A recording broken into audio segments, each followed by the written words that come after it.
कथा का नाम शेवगांव वाले गजानन महाराज के नाम से भी कर सकते थे, पर स्वामी समर्थ इसलिए रखा कि गजानन बाबा को भी लगा कि मेरे गुरु का नाम यहाँ होना चाहिए।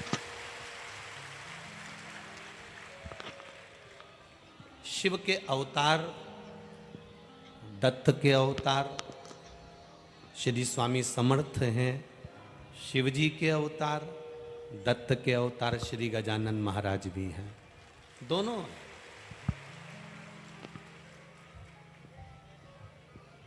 एक ने श्री स्वामी समर्थ जी ने मिर्ची को खाकर भी भगवत भजन कर कर परमात्मा की शरणागति प्राप्त करी है। गजानंद महाराज ने झूठी पत्तल में से चावल का दाना उठाकर भगवत भजन कर कर अपनी जिंदगी का आनंद पाया।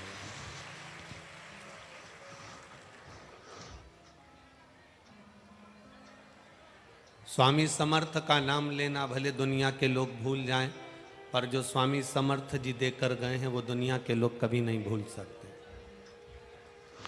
स्वामी समर्थ जी ने और श्री गजानंद जी महाराज जी ने दोनों ने एक बात बड़ी सुंदर दी है। श्री स्वामी समर्थ जी ने मिर्ची को खाकर भगवत भजन किया। आज भी महाराष्ट्र के लोग भोजन की थाली में सब कुछ भूल जाते हैं, पर ठेसा नहीं भूलते हैं।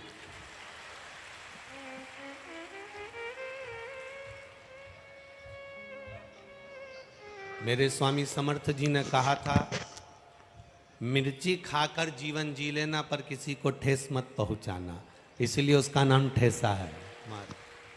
और श्री गजानंद महाराज जी ने एक झूठी पत्तल पर से चावल का दाना उठाकर खा रहे हैं। किसी ने पूछ लिया, बाबा आप ये क्या कर रहे हो? श्री गजानंद महाराज जी कहते हैं, गम गम कहते कहते उन्होंने कह दिया कि ये चावल का दाना नहीं, ये स्वयं ब्रह्मा का स्वरूप है, इसका मैं आदर करूंगा तो ये मेरा आदर करूंगा। दुनिया की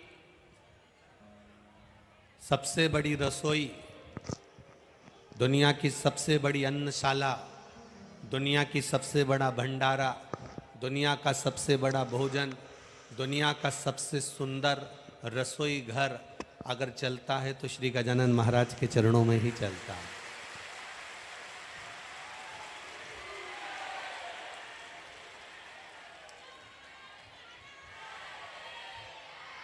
उसकी शरणागति, उसके चरणों का रस तत्व, उन्होंने गजानन महाराज ने अपने भक्तों से एक ही बात कही कि मैं भले ना हूँ इस पृथ्वी पर, मैं भले ना रहूँ इस भूमि पर, समाधि लीन हो जाऊँगा, पर जिस पत्तल पर मैंने झूठा चावल का दाना खाया है उस अन्न को मैं अमृत बनाकर जाऊंगा। जो यहाँ पाएगा वो सब रोग से मुक्त हो जाएगा।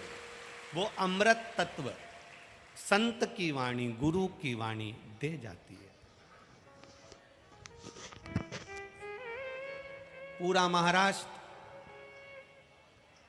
संपूर्ण महाराष्ट्र की भूमि संतों से भरी पड़ी है। आपकी भाषा में कहते हैं, महाराष्ट्र संता सून भरून आहे। सारा महाराष्ट्र संतों से भरा पड़ा हुआ।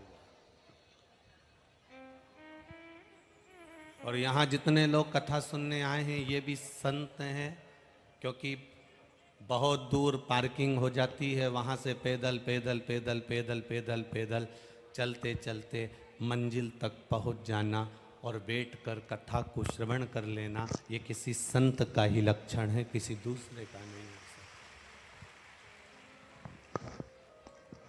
छेड़ने में और छूने में, दोनों में जमीन आसमान का अंतर है महाराज।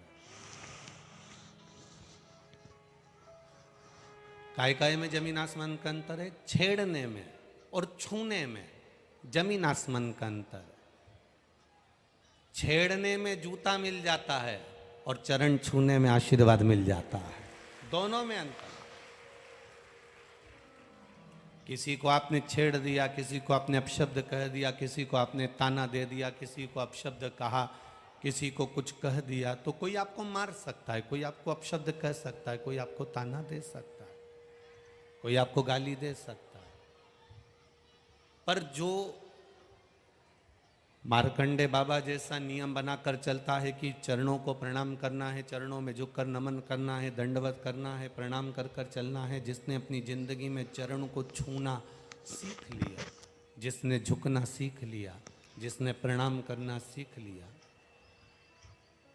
माता पिता गुरुजन को, घर के बुजुर्ग जन को, घर के बड़ों को जिसने चरण छूना, प्रणाम करना प्रारंभ कर दिया, फिर उसके सिर पर कोई टोपी है ना है, उसके सिर पर कोई ताज है ना है, उसके सिर पर कोई मुकुट है ना है, पर जो माता पिता गुरु और घर के बुजुर्गों का आशीर्वाद लेकर सिर पर हाथ रगवा कर जो चलता है, समझ लो उसके ऊपर दुनिया का सबसे बड़ा ताज होता है, सबसे बड़ा मुकुट होता है।